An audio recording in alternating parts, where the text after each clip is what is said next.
రాజకీయాలు పదవుల కోసమో పైసల కోసమో చేస్తారని నేను అనుకోను. కేవలం సిద్ధాంతపరంగానే నిర్ణయాలు తీసుకుంటారు. ఈ రోజు ఎందుకు తీసుకున్నారు అంటే ఈ దేశం సమగ్రతను కాపాడాలి, సమైక్యతను కాపాడాలి, అదేవిధంగా మతపరంగా కులపరంగా ప్రాంతీయ పరంగా నడిపించేటటువంటి శక్తులు ఆ పేరు తెచ్చి ఈ పేరు తెచ్చి రాజ్యాంగానికి వచ్చి ఇంకా దాన్ని పటిష్టం చేసుకోవడం కోసం విద్వేషాన్ని రెచ్చగొడుతున్నారు. ఇది దేశ భవిష్యత్తుకు మంచిది కాదు.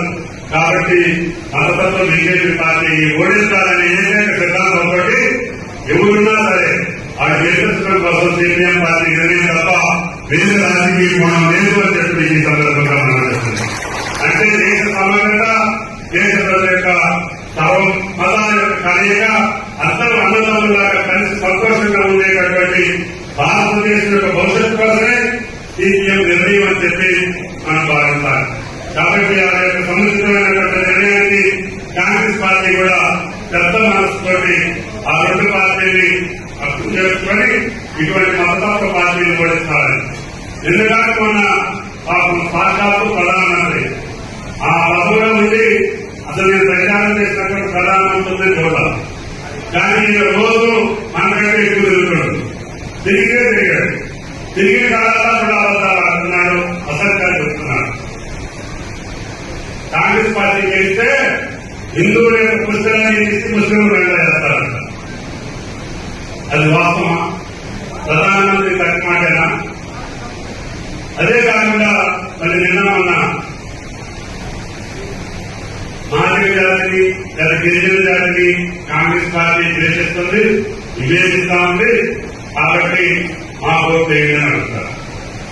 వివేచించింది సాక్షాత్తు ప్రధానమంత్రి, దూరం వేసింది ప్రధానమంత్రి, అవమానం చేసింది ప్రధానమంత్రి.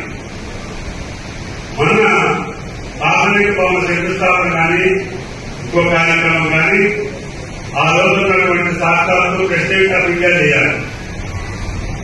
ఆయన పక్కన పెట్టి ఏ దానికి శంకుస్థాపన ప్రారంభోత్సవాలు చేస్తారు. ఆయన దరిద్రమే నువ్వు దూరం పెట్టింది.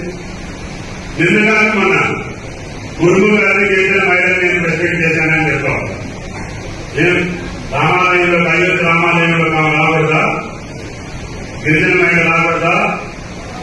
చేయకూడదా? ప్రారంభోత్సవం నువ్వు దళిత జాతుల్ని గిరిజన జాతుల్ని అవమానపరిచినటువంటి ప్రధానమంత్రి ఆ జాతుల గురించి అబద్ధ కల్పన చేసి కాంగ్రెస్ పార్టీనో లేకపోతే కమ్యూనిస్ట్ పార్టీనో నువ్వు బదనం చేయాలంటే అది సాధ్యం కాదు చెప్పి మోడీ గారికి చెప్పాల్సినటువంటి అవసరం.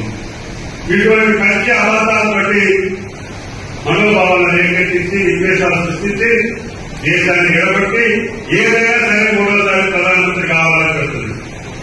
నా దేశం మొత్తం మీద అవగాహన లేదు కానీ వెంకట గారికి అవగాహన ఉంది. ఆయన చెప్పారు ఇప్పుడు జరిగినటువంటి 3 దఫాల ఎన్నికల్లో కుడి ఎన్నికల్లో ఇండియాని పట్టుకుని నిజాయితీలో ఉందని చెప్పి భారతదేశ రాష్ట్రంగా సరిపడారు. అందుకే ఆయన కంగారు పుట్టి ఈ రోజు జేసీ సెంటర్ లో లేకపోతే నిజామాబాద్ సెంటర్ లో కరీంనగర్ సెంటర్ లో లేకపోతే తిరుపతి సెంటర్ లో మాట్లాడుతున్న ప్రధానమంత్రి. ఉత్తర భారతదేశం మంచిగా ఉంటే ఆయన ఇక్కడికి వచ్చి మనని దేవుడు రాసినటువంటి పని లేదు. అయినా సరే ఈ పెద్ద ఫలితాలు రావు.